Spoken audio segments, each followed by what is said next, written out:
L'article L. 23.12.8 définit le rôle central du comité social et économique dans la marche générale de l'entreprise. Mais que contient-il réellement et pourquoi est-il si crucial pour le dialogue social? Voyons cela ensemble pour en saisir toutes les subtilités juridiques aujourd'hui. Le premier pilier de cet article concerne le mandat permanent.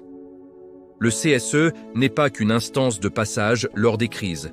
Il représente les salariés de manière continue auprès de l'employeur pour exprimer leurs intérêts collectifs dans toutes les décisions relatives à la gestion. Cette mission assure une prise en compte constante des effets des décisions de direction sur la vie quotidienne des travailleurs. Cela garantit un équilibre indispensable entre les nécessités de performance économique et le respect des droits sociaux fondamentaux au sein de chaque structure professionnelle. L'organisation et la gestion sont également au cœur de l'article. L'employeur a l'obligation légale d'informer et de consulter le CSE sur toute question intéressant l'organisation générale, notamment les mutations technologiques, les effectifs et la modification de la structure économique de l'entreprise ou de son organisation. Qu'il s'agisse de restructuration, de fusion ou de modification majeure de la structure juridique, le comité doit pouvoir analyser l'impact réel de ces changements sur l'emploi et les conditions de travail avant toute mise en œuvre effective par la direction, assurant ainsi une transparence totale. Abordons maintenant l'emploi, la formation et l'écologie. Depuis l'introduction de la loi Climat et Résilience, le CSE doit être informé des conséquences environnementales de l'activité de l'entreprise. C'est une évolution majeure qui place la durabilité au centre du dialogue social entre les partenaires. Cette dimension écologique oblige désormais l'entreprise à penser sa stratégie de formation et d'emploi sous le prisme de la transition durable. Il s'agit d'intégrer les enjeux climatiques dans chaque étape du développement professionnel des salariés pour préparer l'entreprise aux défis environnementaux de demain, sans exception.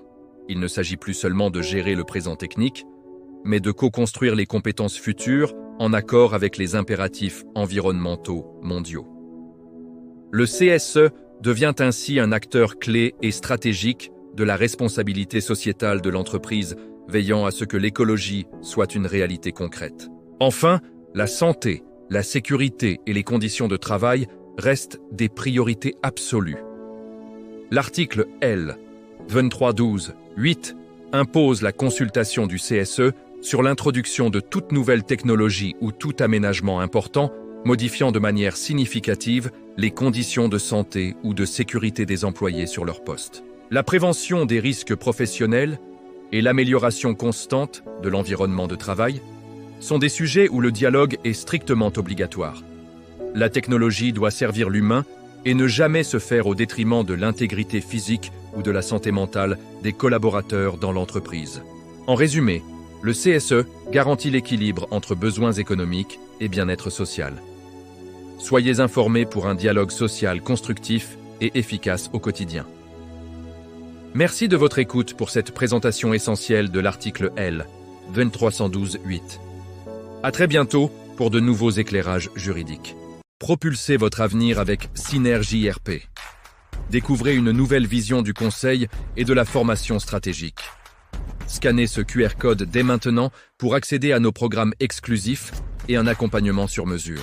Donnez une dimension supérieure à vos projets professionnels avec l'expertise de nos consultants dédiés. Synergie RP, l'expertise au service de votre réussite. Scannez et commencez votre transformation aujourd'hui.